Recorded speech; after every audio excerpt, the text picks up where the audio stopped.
Good afternoon, everyone. My name is Gatha Nautiyal, and I'm the research assistant here at ICM. I welcome you all to this consultation on a very pertinent and important topic, pathways for aligning skill mapping with international labor market, London edition.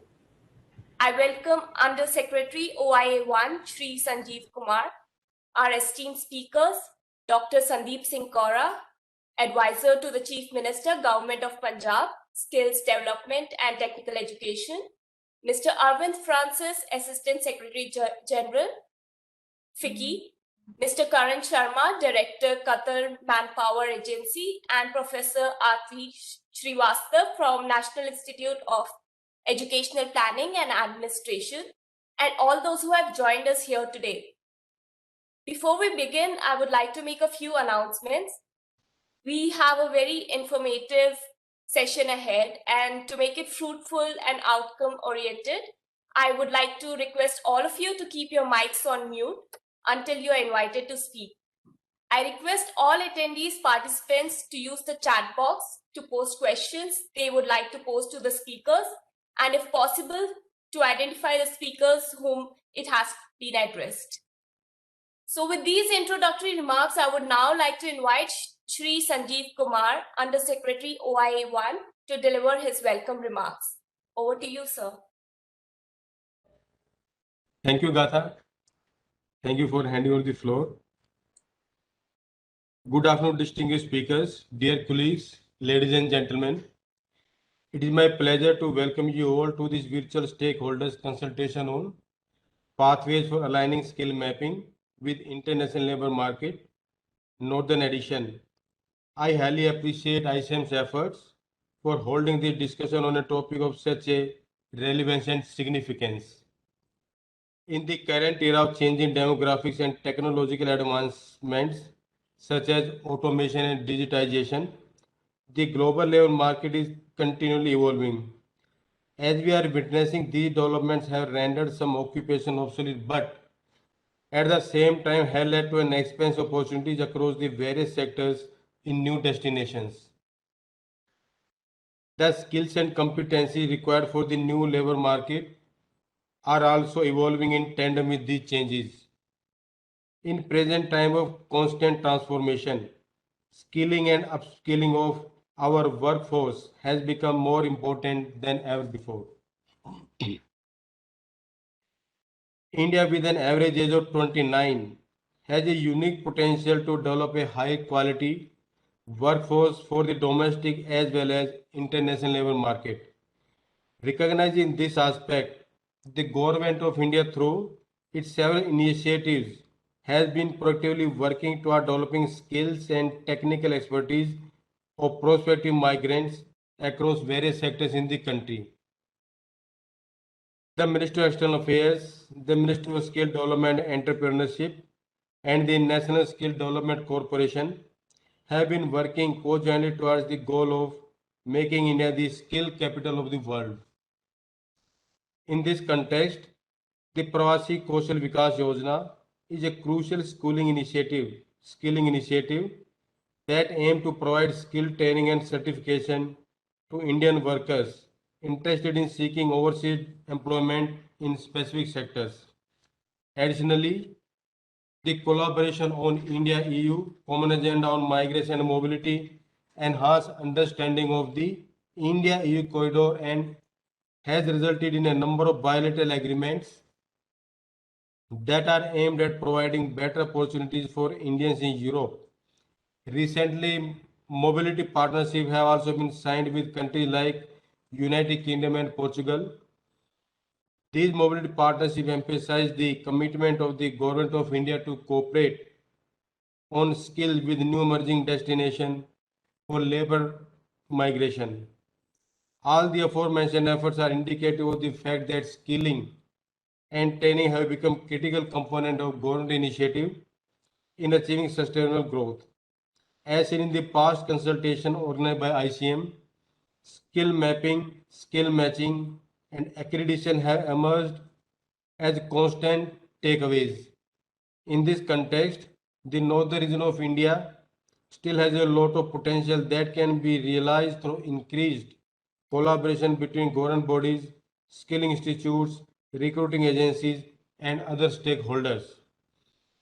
Through this stakeholder engagement, I hope we will be able to chart out strategies to explore and increase the avenues for administering skilling as per requirement of destination countries and garner insight into the future of skilling and training. I look forward to hearing your perspective and deliberation, and I once again welcome you all to the discussion. Thank you very much. Thank you, sir. Now, may I please request our moderator for the day, Dr. Surbhi Singh, to take over and start with the discussion, please. Thank you, Gatha. A very warm good afternoon to everyone present today. We have done 3 consultations in the past on the same subject as part of a regional skill mapping series. And today marks one of the last of that endeavor, where we are focusing on the northern region of the country. Previously, we have looked at the western part of the country, the southern part of the country, and the eastern part of the country. And as a result of these deliberations, some crucial points have emerged. One is that we need state-wise, country-wise mapping, that, to ensure that not all parts of the country are equally equipped in the same kind of sectors or professions. So we need a clear strategy on mapping which part of the country is suited for which occupation and which destination country. Second, we need training as per international standards. And it is our endeavor that the certification, bulk of the certification requirements are taken care of here in India itself. And lastly, there is the increased focus and importance on building India as a brand. The importance of making Indian workers known globally as law-abiding, as hardworking. They're already doing that. We need to provide more popularity to all of these. So today's discussion, while focusing on northern parts of the country, is an endeavor in the same direction to sort of analyze where the northern states of the country stand. And it is our great pleasure that we have amongst us Dr. Sandeep Singh Kaura, who is advisor to the Chief Minister, Government of Punjab. And his appointment as advisor to Chief Minister is the first of its kind in India. He has experience with 2 successive governments. Dr. Kaura has over 21 years of rich experience in the field of skill development and technical education, and he has many firsts to his credit. He is an MBA and fellow from University of Oxford and doctoral research fellow from ISB Hyderabad.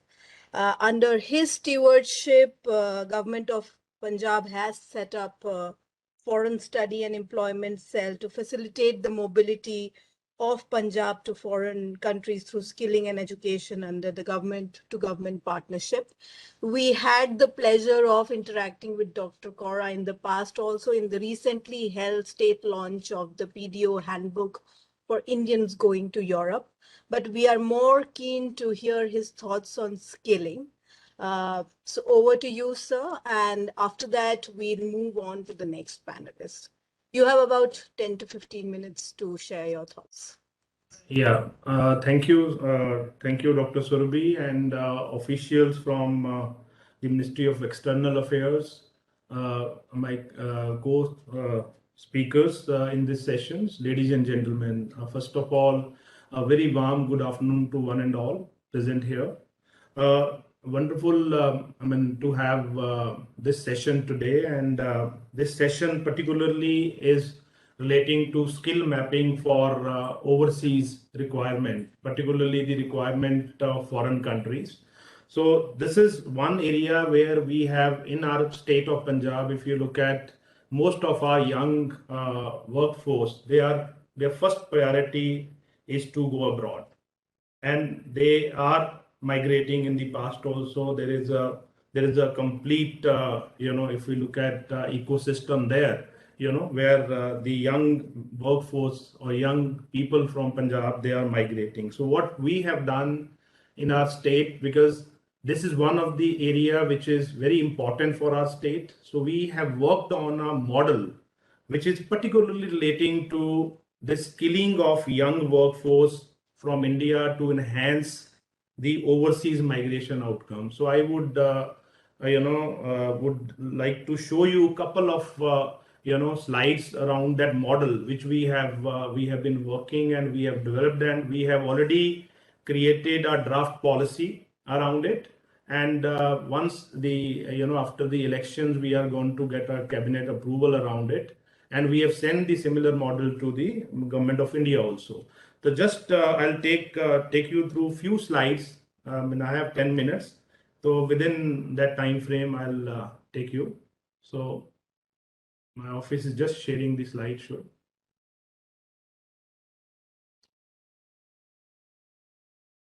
So the focus here, if you look at, can you see the slides, Surabhi? Is it visible? Yes, yes, very much.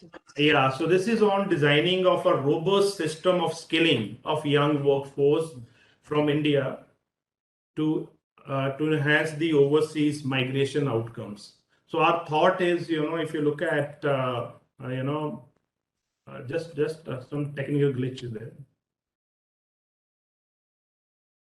It was visible there. It is not visible to me.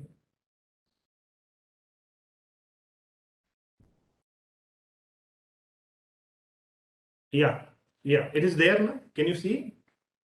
Yes, very much. So this is around this system of skilling, and this is very well gelled with our topic of the day today, pathway for aligning skill mapping with international labor market. So what is the thought process? If you look at here, when the data points, next. Yeah. So this, we all are aware about the data points. I will not go through the data points. There were certain slides, but if you look at in this slide, we are one country which, after meeting our own requirement, we are there to provide a surplus manpower to meet the global skill shortages. We have other countries also where there is a more population, but we are one of the country, as per this slide, which can, after meeting our own requirement, can supply workforce to the foreign countries. Now, if you look at this slide, this gives some idea about how many people are migrating.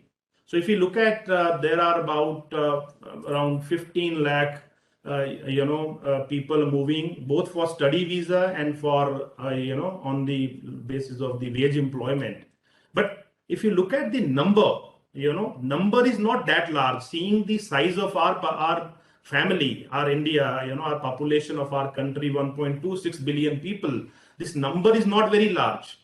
But if you see the quantum of the outward remittances from moving out of our country, that is close to about 51 billion, on the basis of the fee, boarding, lodging. And at the same time, data shows that inward remittances are also good, 79 billion. So what our focus area is, that we should focus on lowering down the outward remittances. So if you look at state of Punjab, now we have around 150,000 students moving every year, through legal pathway, and there is an equal number through illegal also. Some data points we try to get it from our state. So majorly receiving countries are also there. Here also, if you look at 9.1 billion is the outward remittances on the basis of the study cost which student is paying outside country, and also on the account of boarding and lodging, whereas what we are getting in our state is about 12.2 billion. So here, if I say we are getting 3 billion, as a top up against the remittances of outward and inward. But the focus here is that number going is not very large. The point here is what we need to do. We need to set up a mechanism where these young people moving who want to go abroad, there should be a proper system so that they can move freely. So what is that system? We need to focus on that. So if you look at this point, move next. Yeah, so this is what we want is, the based on our pathways, we want that skilling to reduce the cost of skilling and migration process, to reduce the lead time, right, of skilling and migration process, to maximize the yield and to minimize the risk. These are four objectives of having a system which we should design for skilling leading to the overseas migration. How that can happen, and that is the main focus area, that we in India, we are not, we can't afford to test a model, by just launching it. We know India International Skills Centers were launched, but the desired results were not there. So we want a model which is properly tested, tried, and then we may, do it at a national level. So this, having these objectives in mind for designing a model which can be a sustainable model, there is a proper research being conducted by the government of Punjab and by Indian School of Business, where we want to come out with a model based on, testing both the current model of migration, how people are moving, there are enough people moving out, how we can build a model, new model, wherein sustenance is there, cost, lead time, yield, and risk is kept in mind. Yeah, if you look at now the next slide, what is the current model? I'm just taking you one country, UK. So how people move currently? They move through study, right, or through the high-skilled work permits. And those who go on study, some of them, get the employment, some of them may not get employment, though they get work permit. On the basis of high-skilled category, there are also some people are getting underemployment. So this is a way, and some are moving illegally. So current model of migration is this.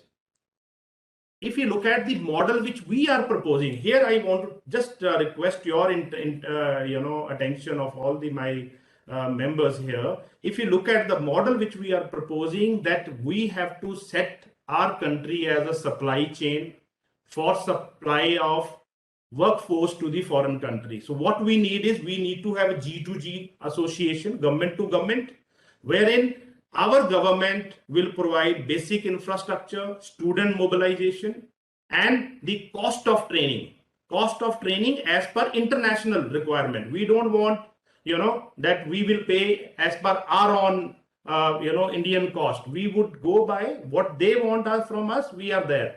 And other support, that is our government, responsibility. Foreign countries will help us in identifying international training partners who can come to our state, our country, set up a training infrastructure, which is as per their requirement, as per the requirement of country of destination, and training of the students, certification, and employment, because they will have a backward connect with the industry there. So this is the role of international training partner and international certification agencies, to train people in our state and in our country, and send them to the foreign countries on a work permit.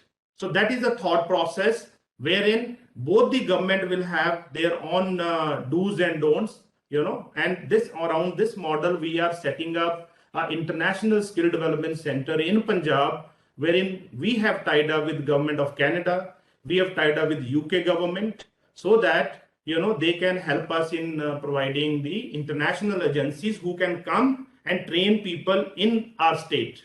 Parallelly, we will build our capacity, so that by the time in a year or two, we will have our own capacity built around it. So main highlights of the model is G2G partnership, leveraging existing VET infrastructure, employment assurance, high probability of visa approvals, and reduced cost of training. If you look at a candidate going to Canada, spending close to about 40 to 50 lakh to procure a work permit. But if a candidate spend about 5 lakh in India to train, to skill, will get the work permit here while being in India, and then can go to the desired destination country on a work permit. That is a thought process wherein under G2G model we want these things to happen. So this was a model where we were working, but we wanted to test the model empirically, that how this our model and the existing model of migration, what are the benefits of this model and what are the weakness of the existing model.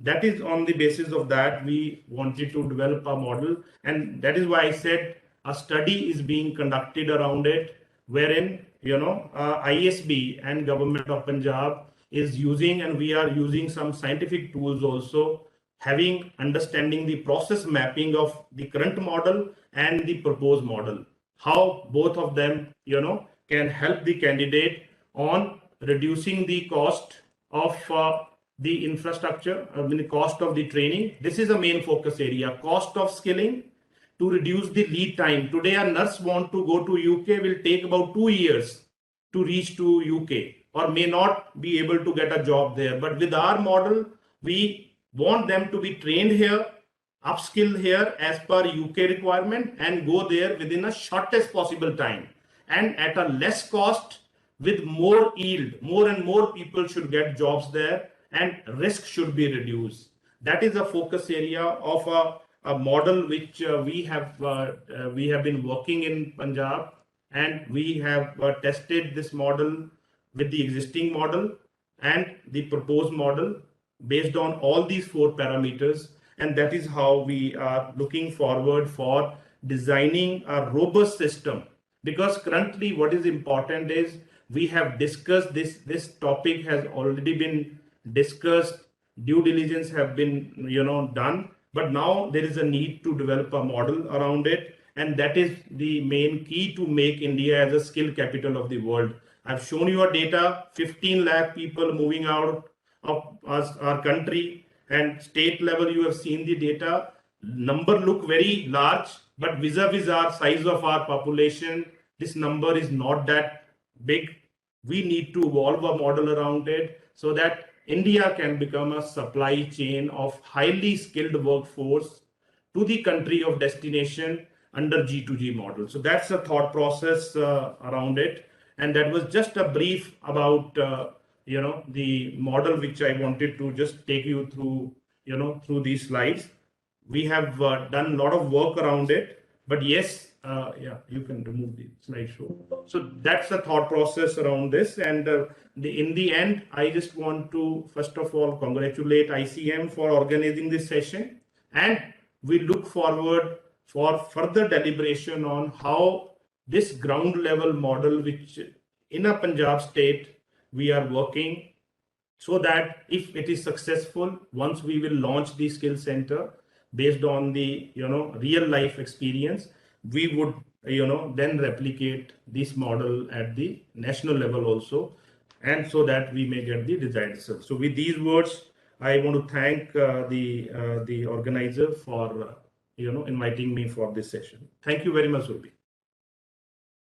Thank you, Dr. Kaura. That was indeed very enlightening for all of us to know that Punjab is actually developing a model to see how the skilling infrastructure can be made robust. And some very important points that emerged out of the intervention made by you is that the cost of skilling needs to be brought down, because that is one of the challenges people face while trying to go abroad, and to ensure employability, and also to know that there is an international skill center being developed in Punjab. So I'm sure there'll be a lot of questions directed at you towards the end. But I now move towards the next speaker, Mr. Arvind Francis. Mr. Francis has been associated with FICCI for the last 6 years and is currently working in the capacity of Assistant Secretary General. He is also the Executive Director for All India Organizations of Employers. He represents AIOE in all tripartite meetings held at the Ministry of Labor and Employment, as well as at ILO and other IOE forums. So over to you, Mr. Francis. Thank you. Thank you. I hope I'm audible. Indeed you are. Please go ahead. Okay. So thank you, ICM, for providing me this opportunity, and Shri Sanjeev Ji and Dr. Surbhi Singh, moderator for this session, and all distinguished speakers and all the participants. I must first congratulate Sandeep ji for this excellent presentation that he made. And it's of course an honor and privilege to share my thoughts on this platform on pathways for aligning skill mapping with international labor market. If you see currently how the world, I mean, there are a lot of prevalent forces which are changing the world of work and having a deep impact in the international labor market. So these forces are, I mean, like disruptions which was caused by COVID-19 pandemic, change in technology. There is the distribution of age profile across the globe, climate change, etc.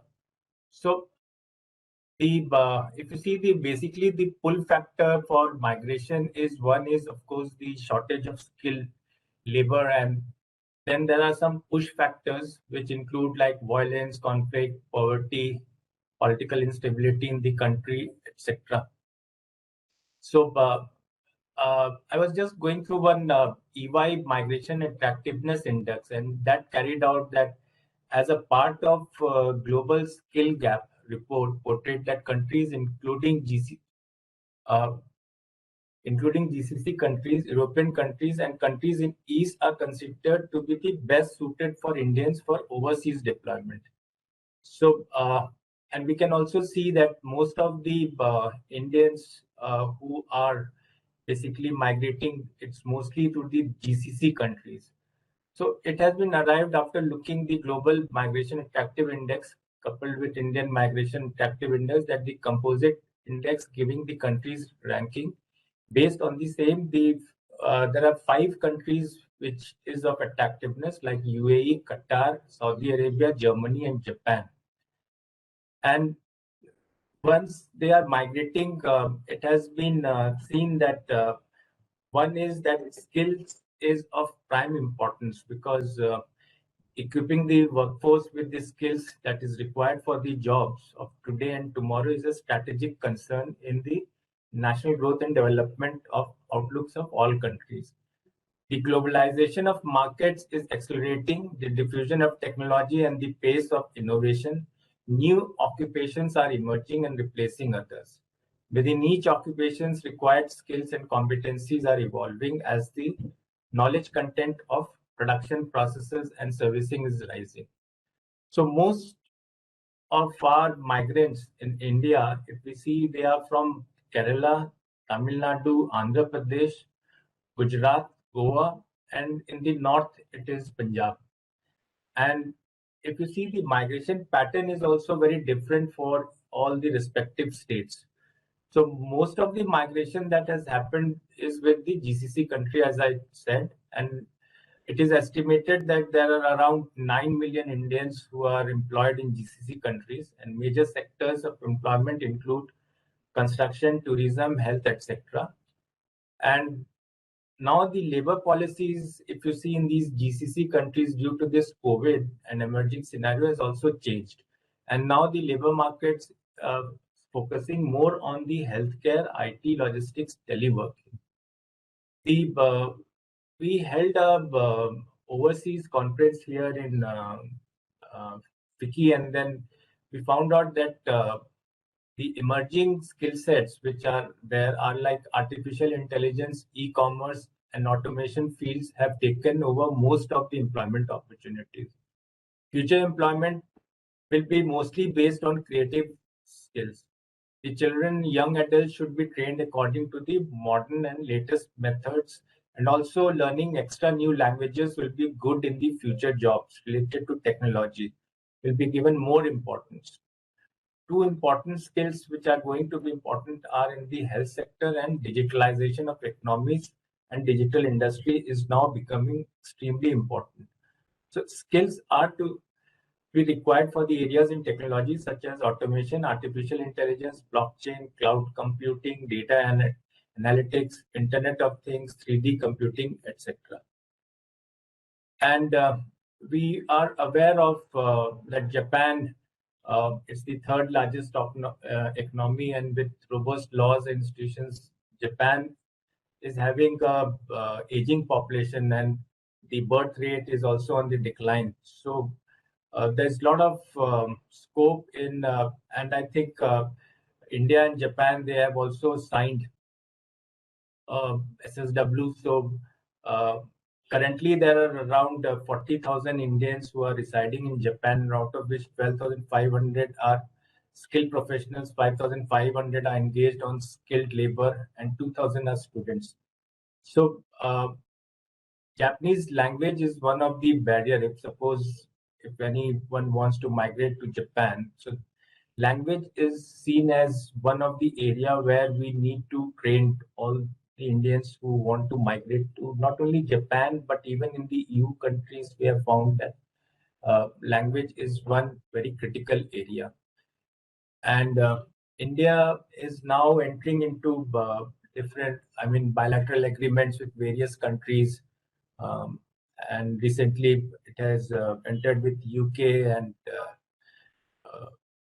just now we heard that they also have entered into a partnership with Portugal and France. So when we talk about Germany now, the skill sets, what they have done is they have identified 50 priority professionals, and they have identified them into different categories: the skilled workers, the specialists, and the experts. And they have identified the job roles that are required. For the skilled, they say they should have a vocational training on a comparable qualification recognized in Germany. Metalworking, machine tools, setters and operators, blacksmiths, hammersmiths, foreign press workers, welders, flame cutters, electrical mechanics, fitters. So these are all technical skill set which is required. Now for specialists also, they have identified areas like electrical engineering technicians, electronics, engineering technicians, system analytics, software developers, and for experts also in the areas of general medical practitioners, pharmacists, computer network professionals, etc. So, but the problem is that there is a lot of qualification mismatch among the immigrants to the European countries in comparison to workers who are already resident in these countries. And this has been highlighted. The immigrants, they are at a vulnerable position, and typically it's in the labor market. So many times high levels of overqualification among migrants are also partly the result of a lack of recognition of their skills. So in the Indian context, if we see, the biggest challenge is how we establish credibility of our Indian workers.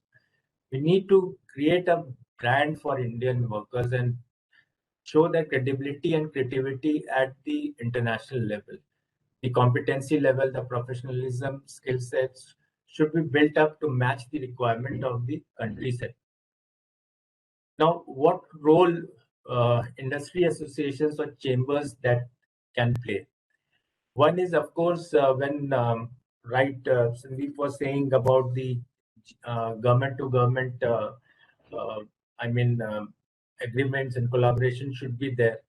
So, or once the MOUs are signed, the chambers and associations, they can also leverage their collaboration with the overseas industry and industry associations, Indian manpower companies.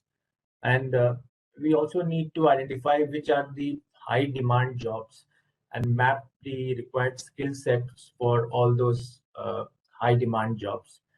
And we need to, again, as Surbi, when she was setting the context, she said that how we can do the state-wise and country-wise mapping, which are suited for international standards. So that also we need to actually look into, and then train the manpower on the country-specific language, mindset, and culture. And even the recruitment and placement agencies, they can also play a major role if they also connect with the destination countries and with their recruitment and placement counterparts, and can work on placing the migrants.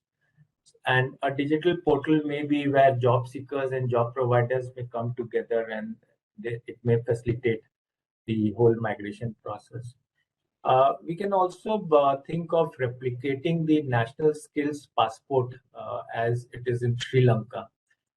These skills passports are basically these smart cards which are issued to skilled person having the national vocational qualification, at least at least a year of experience. And this card is basically connected to a fully online system which connects different stakeholders such as employees, employers, qualification body, and labor market intermediaries. So National Skills Passport serves the long-standing issue of recognition of skilled workmanship and the certified experience through a central web-based online database. So Sri Lanka, they have adopted this National Skills Passport, and I think Bangladesh has also followed them. So this is also one area which I mean India can look into. Probably we can also develop this skill passport for our all those skilled workers. So developing skilled workforce is one, the policy framework is other, which we need to look into so that and close matching of skills supply to the needs of enterprises and labor markets. And a good quality primary, secondary education will also complement to all relevant vocational training and skills development. Our education system should also change. I mean, the students, they should be taught at least one language.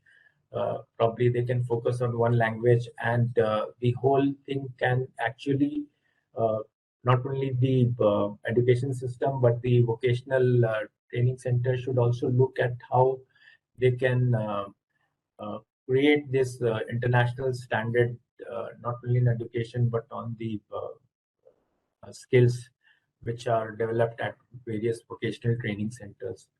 And working women and men can periodically need opportunities to update their skills and learn new ones. Lifelong learning for lifelong employability captures the guiding policy principles here. So I'll stop here, and I'll once again thank ICM for providing me this opportunity. So over to you, Doctor. Thank you, Mr. Francis. While I agree with many of the points that you touched upon, one aspect where I would like you to reflect further, perhaps in the Q&A, is the whole question of qualification mismatch and how sort of FICCI can help the government endeavors in bridging that gap of skills mismatch.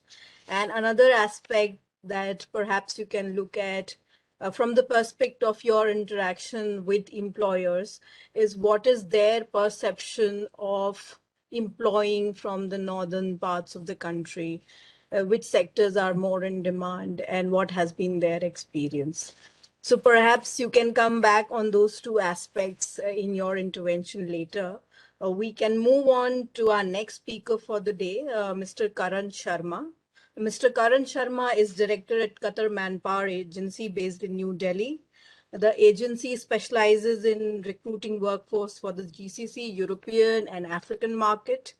Mr. Sharma is an entrepreneur, philanthropist, and an active advocate for human rights, labor welfare, standards, and procedures. He has completed his schooling from New Delhi and his higher education from the US. He has completed his bachelor's in business with an emphasis on HR and marketing, and his master's is in international commerce and policy. Over to you, Mr. Sharma. All, I would like to thank ICM for having me, Dr. Notial, Shri Sanjeev Kumarji, Dr. Singh, my fellow speakers, Mr. Francis, Dr. Singh, Professor Srivastava. Thank you for having me. Today we are here to discuss a topic that is the need of the hour. Our government and our ministry is already doing a great job, and we really appreciate their efforts. Just a while ago, I was reading something, with the present situation of the unfortunate incident that's happening in Ukraine and Russia, even though we don't have to discuss it here and it's not a point to discuss. But over the past couple of days, we feel, and I have seen this, is that something is changing in the European market, which on a government level, we will also have to look at, because we have around 700,000 people that are transferring over from a country that is, of course, war-ridden. which would hamper us in the future, maybe, as long as people are safe. That's the most important thing. But yeah, so that is something as well that will come into effect, I think, in the next couple of months for us. So coming back to the topic, it's great to see that the world as well understands that, the skills-based hiring is the need of the hour instead of just using degree as a proxy. Our biggest goal right now should be interoperability, which can only be achieved through government interaction. So, like you said as well in the beginning, Dr. Surbi, that, country-wise mapping. We need to go to every country. We need to figure out high skills, high wage, high demand occupations. All of this with intensive market research, coming out with documents that are outlining key principles, emerging practices to guide the implementation of skills for success, reflecting how our government has commitments to create and update our training programs, resources, and assessment materials to facilitate training participation of vulnerable groups. Young people who are not in employment, education, or training are at risk of becoming socially excluded with a low income and lacking the skills to improve their economic situation. We need to get word out to the masses about which projects are available. We have to include RAs. We can have newsletters like from concerned authorities that are giving us information out regarding, like we have the Japan, Portugal, France, all of these different things that we have to, have information coming in from newsletters or everything, so we can get the exact information, which will help, to build the capacity of stakeholders to serve the population accordingly.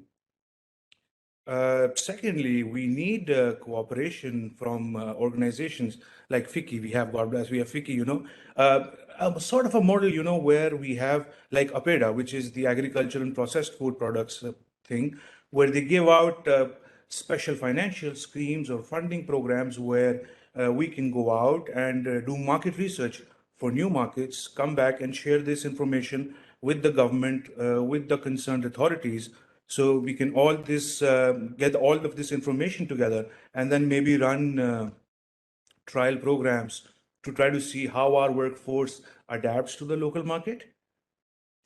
Then comes the point of certification. We are all talking about international certification. Dr. Kaura is talking amazing about having this skill development thing in Punjab, which is amazing and which we've always thought of is very important. But, we also need to have a minimum joint certification standard.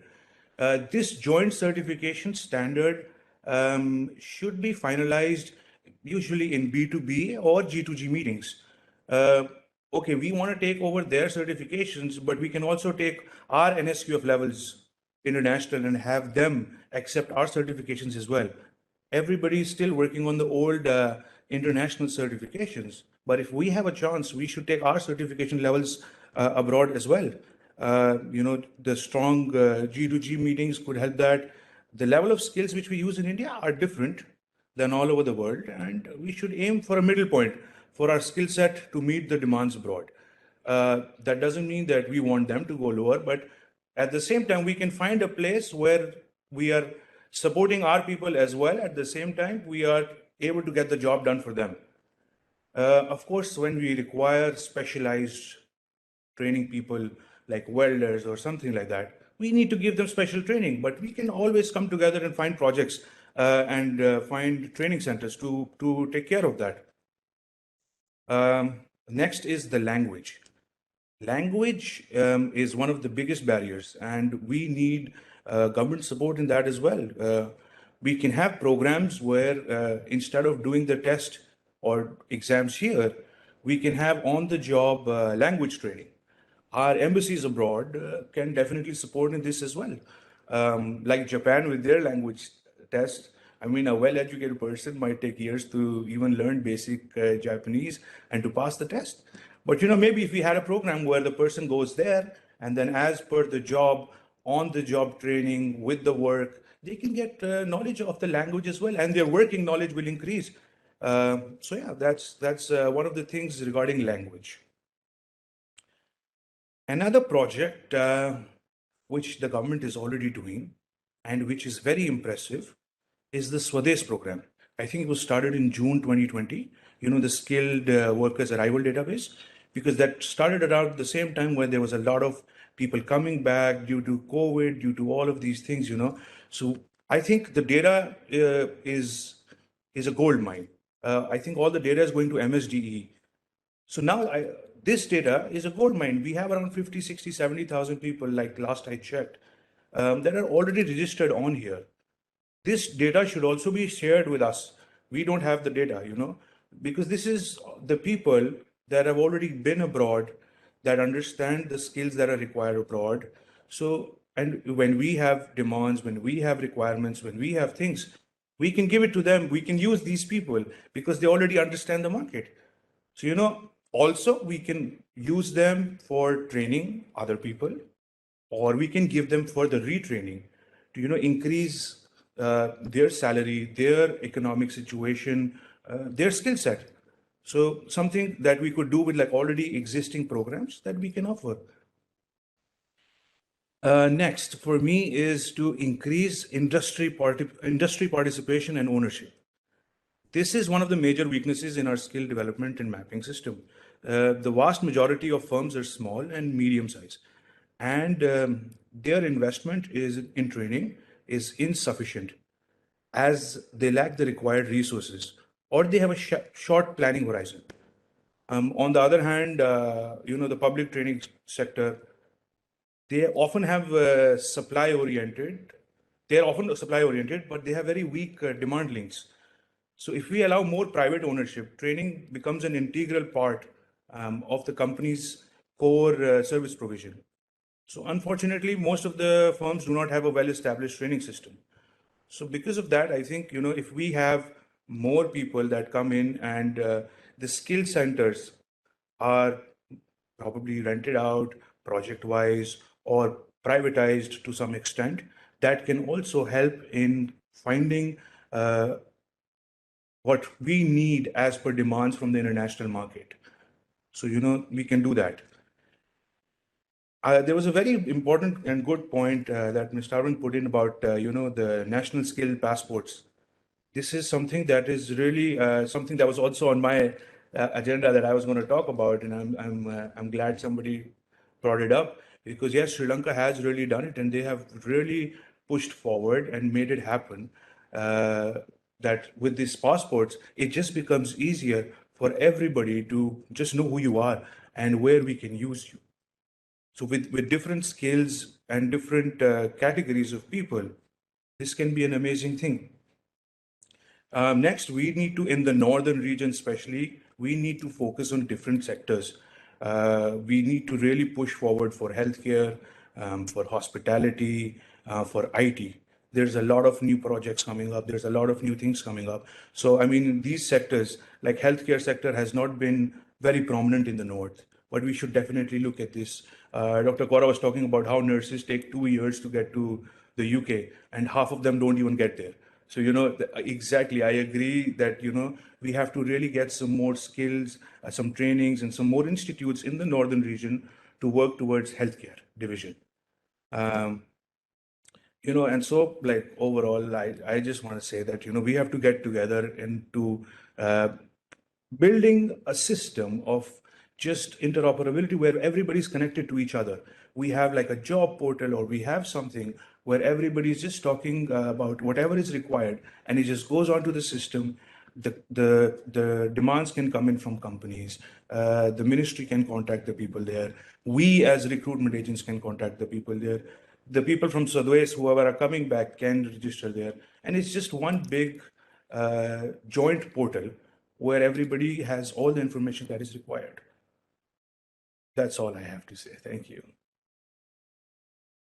Thank you, Mr. Sharma. Some important points you made about dissemination of information about the various agreements that the ministry is signing, the whole aspect of joint certification, how we need to move from old certification standards to new certification standards, the importance of language. In the case of Japan, while under the SSW scheme, language is an important component to get that visa. But perhaps in the other areas, we can explore something like an apprenticeship training program where people learn the skill as well as the language. So those are some very important points. Our last speaker was unable to join due to some exigency. So we now have floor open for discussion. So if there are any questions from the floor, we can take them now.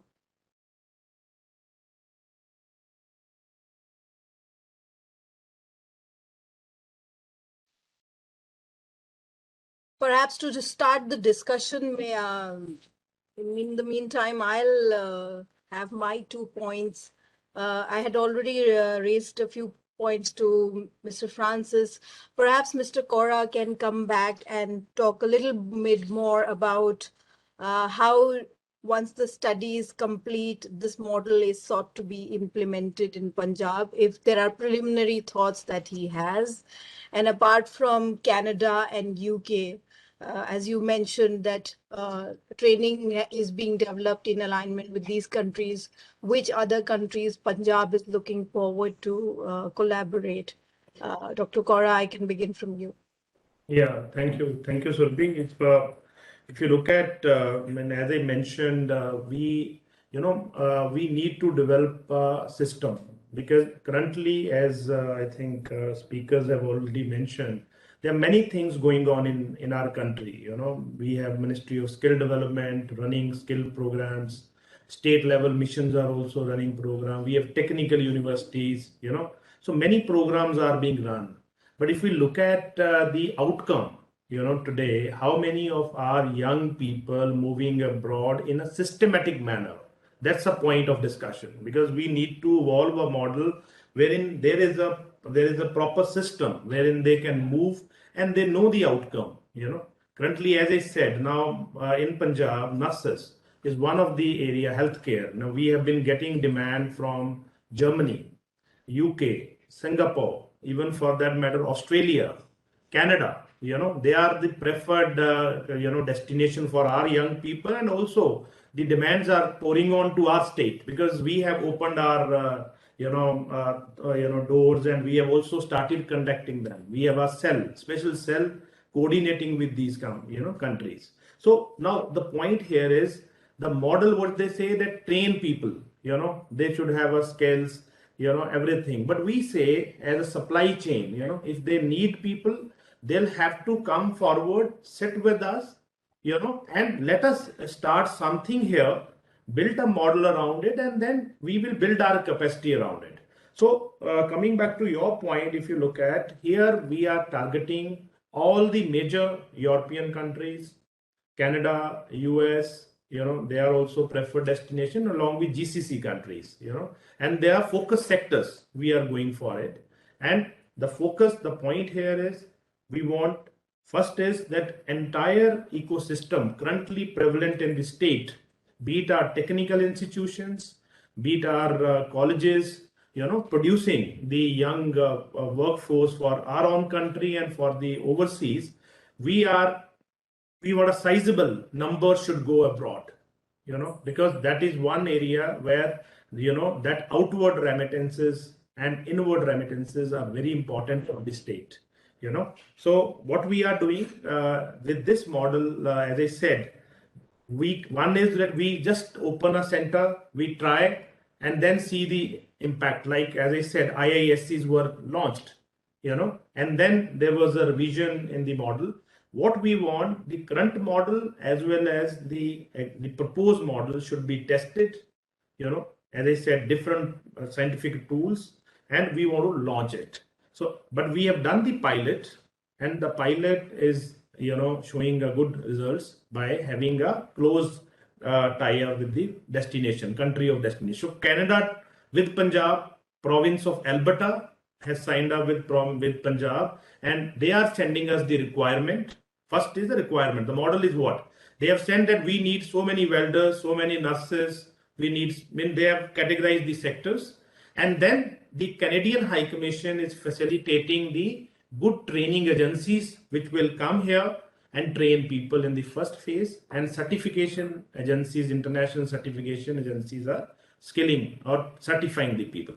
So that is how we are trying to build a supply chain in Punjab, for overseas market, trying to reduce more student going for study visa. The large number is going for study visa. We want to reduce that number because ultimate aim of the youth is to get a job there.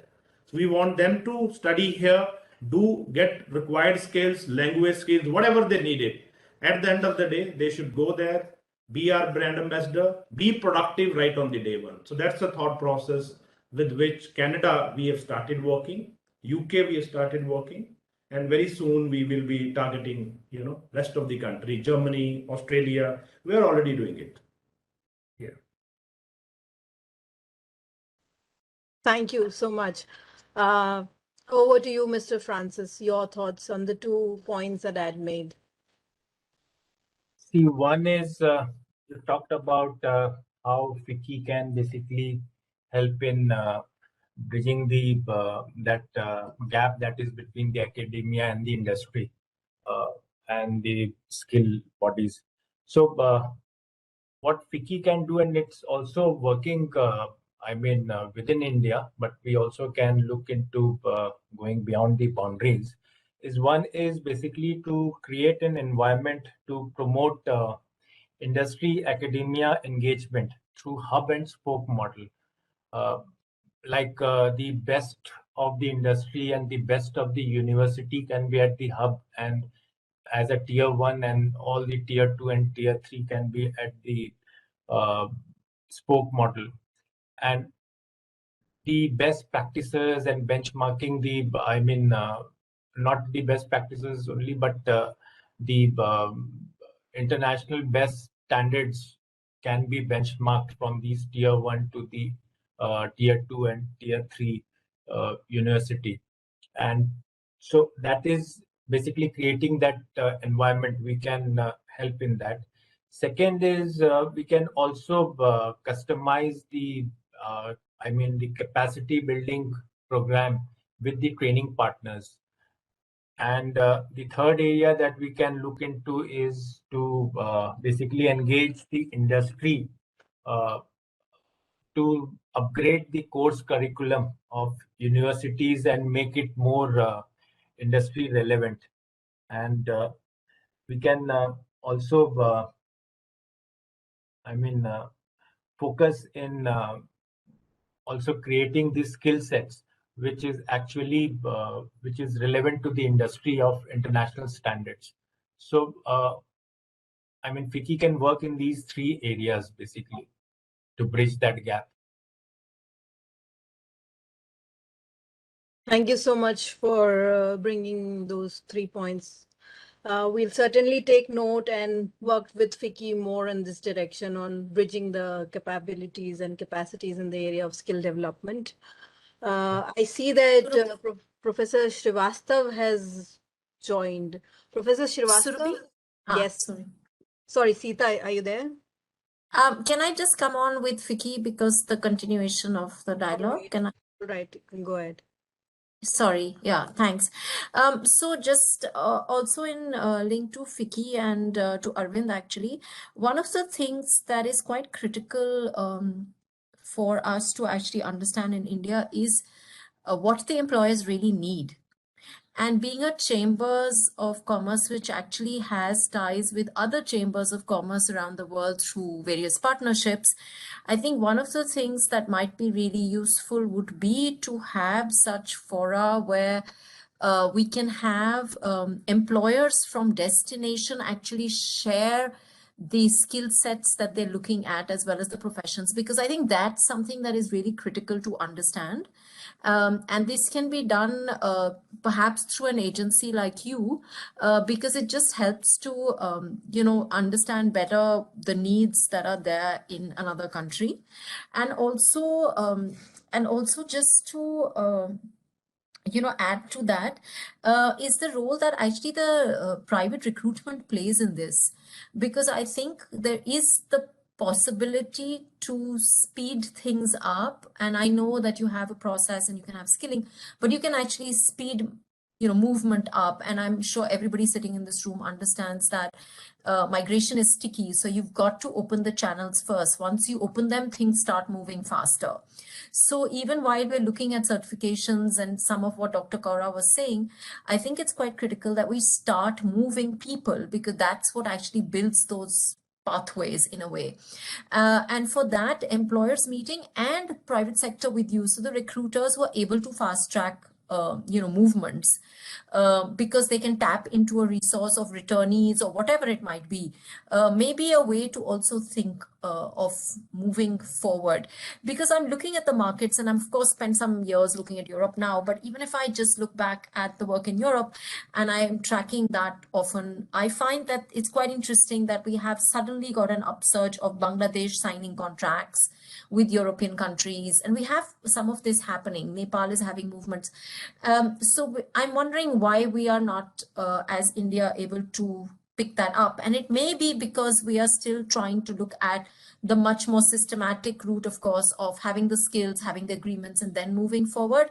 But migration sometimes works the other way around. So you actually have the stream moving, you have migration happening, and you start working in parallel on some of the skilling, on some of the certifications. So something for FICCI to perhaps take back, and maybe with ICM to actually have employers meets maybe, and look at whether movement can actually begin even while you work on streamlining, skilling, and certifications and things like that. Thank you.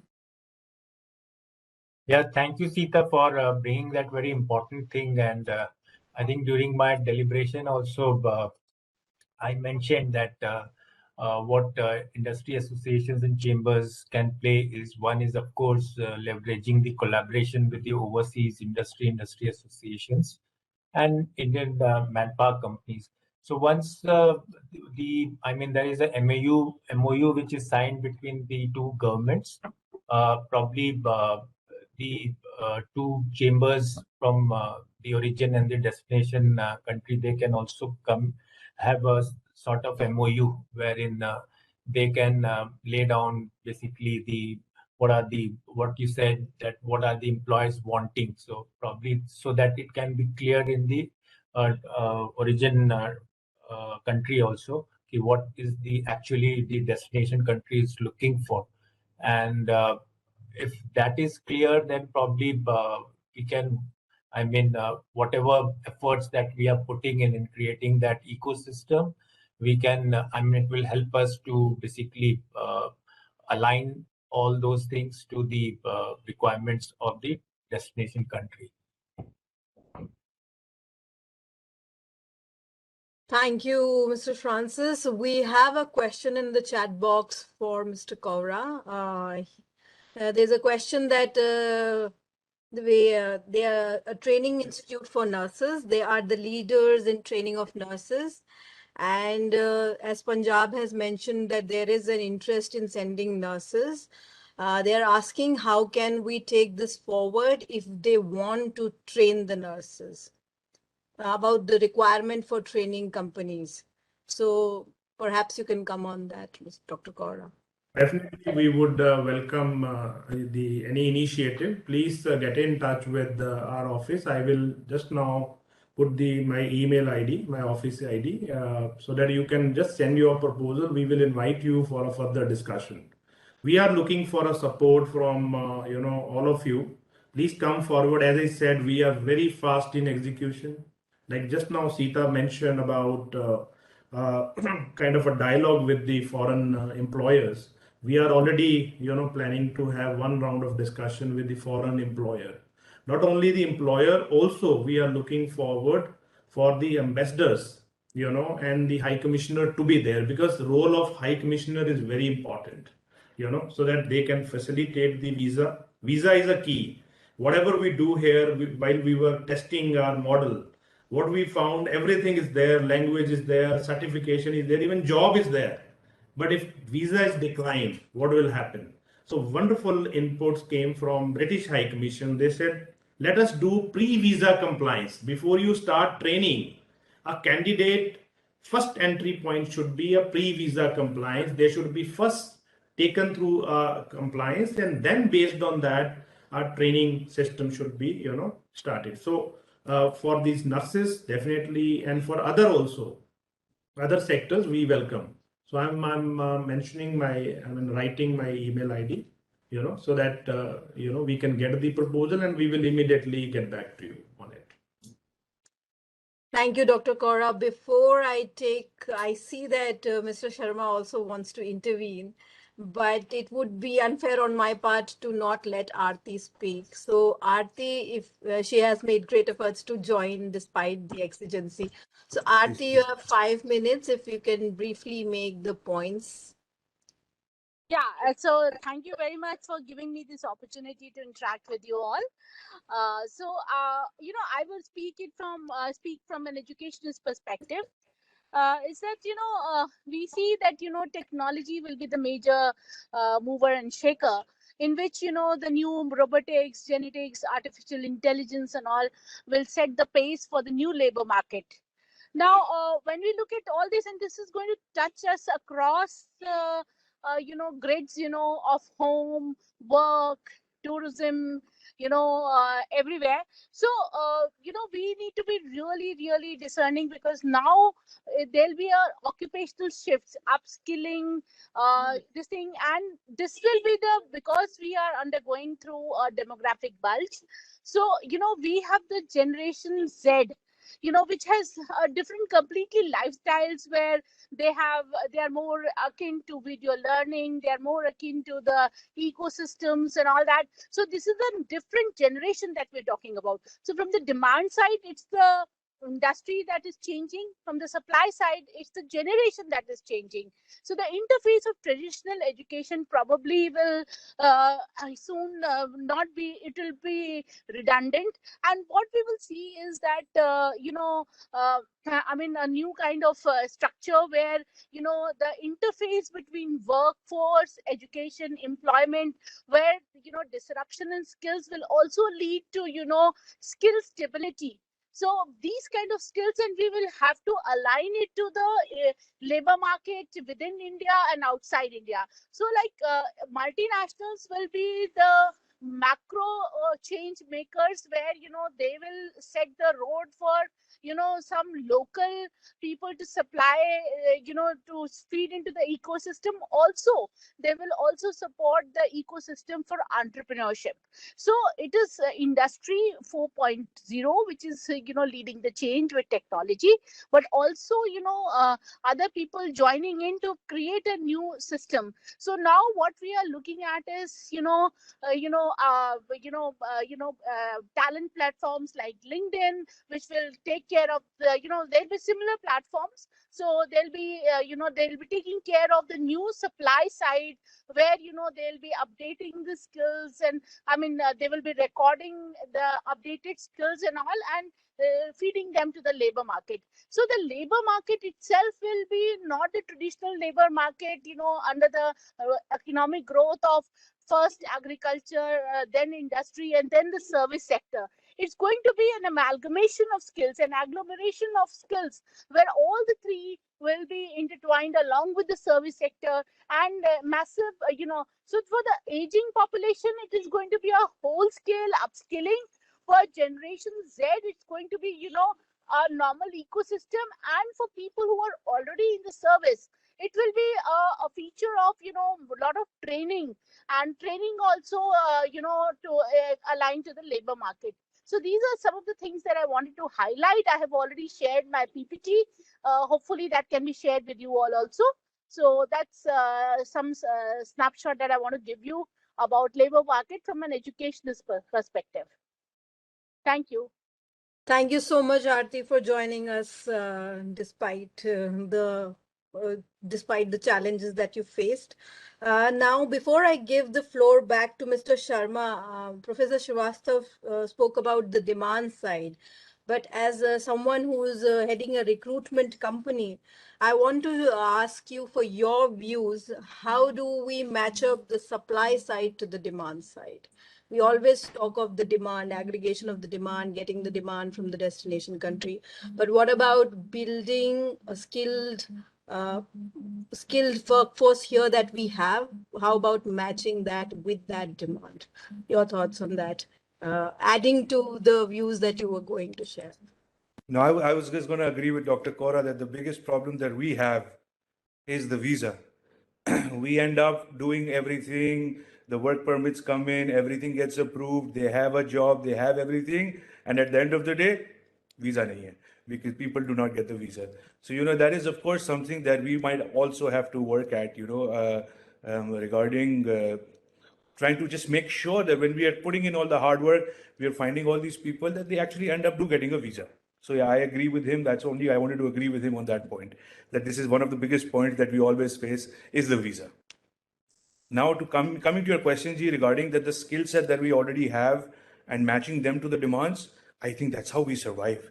This is the biggest way how we survive, is always looking at our data bank of what we have and what we are trying to sell to the market, and then accordingly trying to match it always. Yes, when we talk about Europe, when we talk about the GCC, it's a different ballgame, because GCC now, everybody in India knows the Gulf market. Everybody in India understands what is required for the Gulf market. We only face these issues when it comes to the European markets, because European markets, they require a special skill set. So like you are having meetings in the northern part and in the western part, we also kind of try to figure it out, that which part of the area we have to go for which people. And this is exactly what my point was regarding, like, why don't we try to bring in more IT or more healthcare in the north? Because that would, of course, be something that, and already he's answered and he's already informed that, we are already working on it. But when we try to match skill sets with the demands abroad, I think that's how we survive. This is actually the biggest point. And even I think it was Sita that was talking about just going through with it, just land on your feet running. That's how we do it, is we just go for it and then try to see where it matches and if there are any issues or how it can be sorted out. Pilot programs, always. What I meant, Mr. Sharma, was that as a recruiter, you would definitely match when you're sending people abroad, but there's so much of untapped potential of skilled manpower, and how do we move in that direction? But that is a thought. I have more questions in the chat box, and they are addressed to the panel. So there's a question from Professor Rupa Chanda. She's asking, are we looking at aligning with and leveraging ongoing programs like Mahatma Gandhi National Fellowship, where fellows are selected in select districts to identify the possibilities for skilling and employment creation, with solely a domestic focus at present, but having scope for an external market orientation as well? District skill development plans are being developed and priority sectors are being identified, but only looking at district-specific potential. How about using these schemes for overseas employment-related skilling?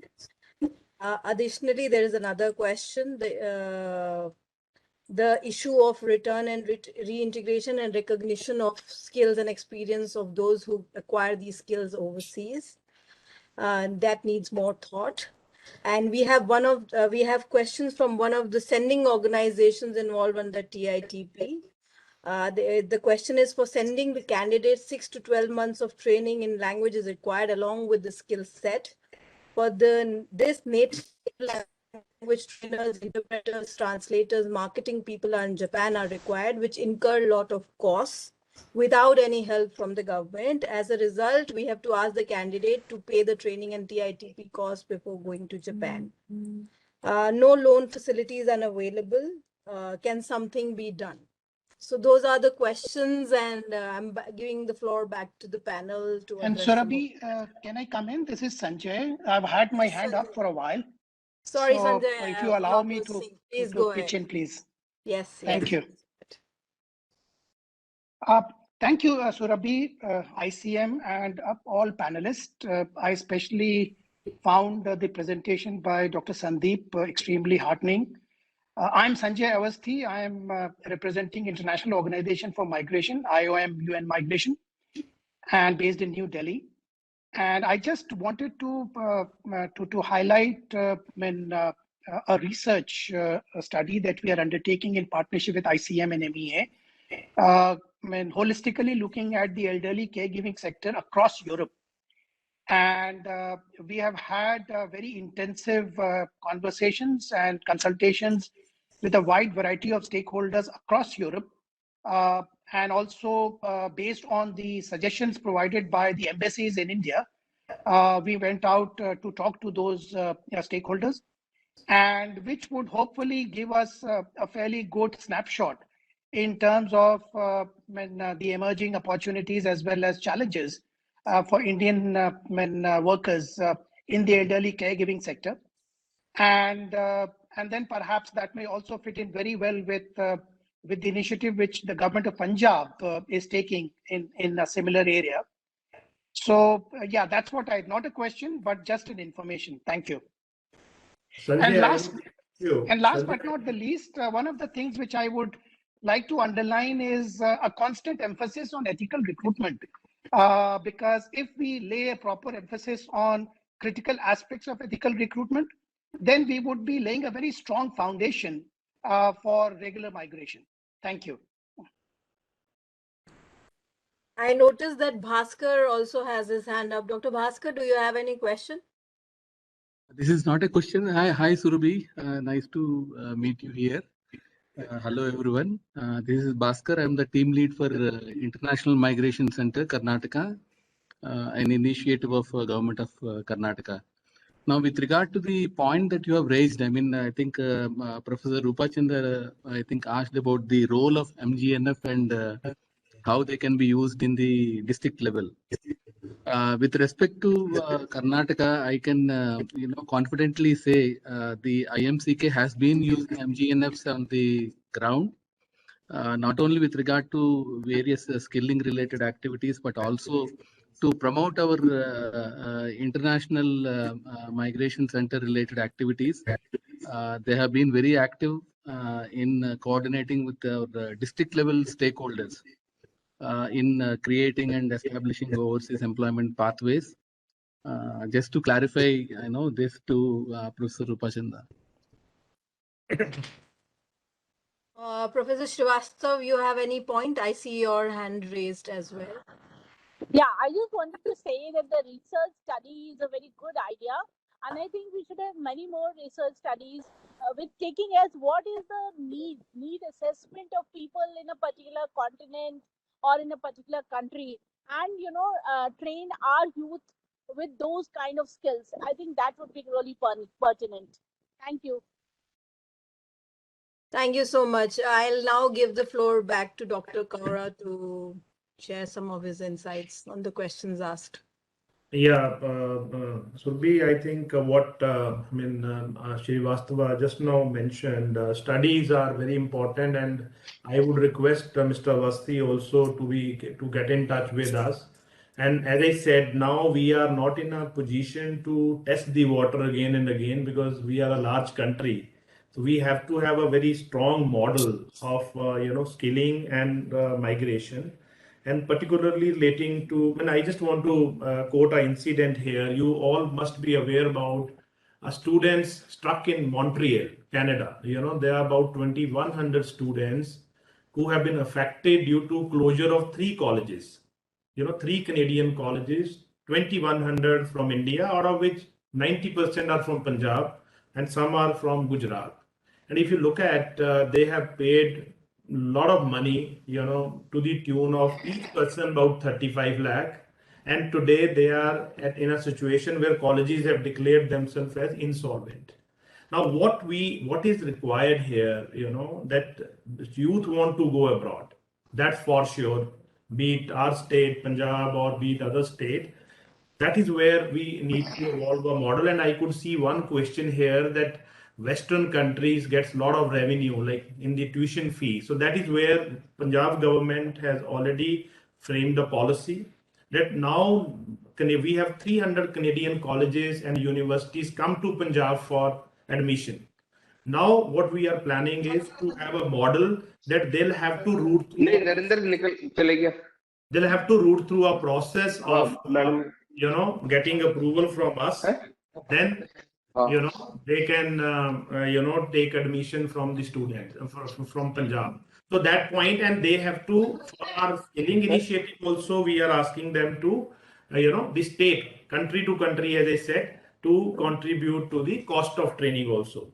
So one point which you did mention about the district level, I just want to mention here, you would all have heard about employment exchanges. You know, they are there in our country.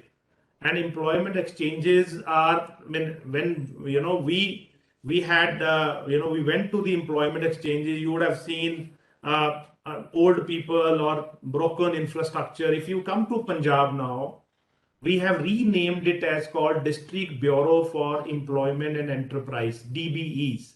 And the district level headed by a district magistrate as a CEO, and the deputy CEO is from the industry, you know, hired for managing the DBEs operations. So now if you go to our employment exchange renamed as DBE, you will find professionally qualified people managing the employment side.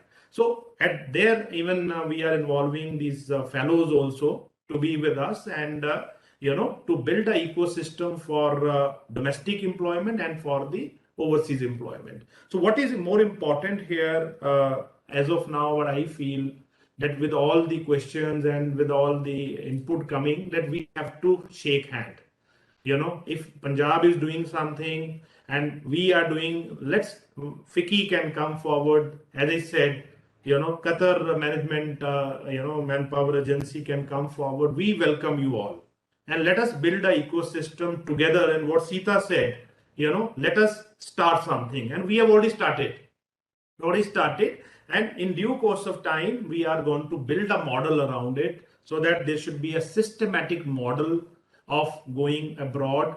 Students should not pay high cost for migration. There should be less risk. As I said, now 2,100 students stuck in Montreal, high risk. They have mortgaged their lands, and today they are not able to get the desired results. And we have seen Ukraine also. You know, people are there. So what we need to do is we need to evolve a model so that we know the exact number of students going abroad, and there should be a control measures available with the government of state government and the government of India.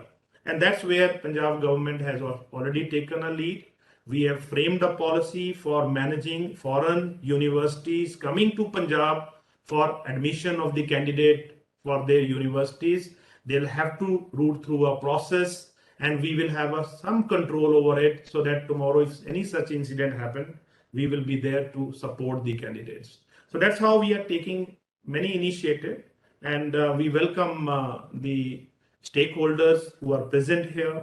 And I would definitely particularly request ICEM and the IOM, and they are doing wonderful studies. Let us join hand, come to Punjab, let us do a state specific work and help us in designing this robust model for skilling the youth, and then we may replicate in other part of the country, so that youth can move easily to the foreign countries. Yeah, that's all from my side. Thank you, Dr. Kaura. I can definitely say from ICM side that we would definitely be interested in coming to Punjab and taking many of these ideas forward. I now move to our next speaker, Mr. Francis. Mr. Francis, you have any thoughts on the various issues we discussed or remarks by fellow panelists? I think most of it is already discussed. Nothing to add to it. Okay. Mr. Sharma, any last thoughts?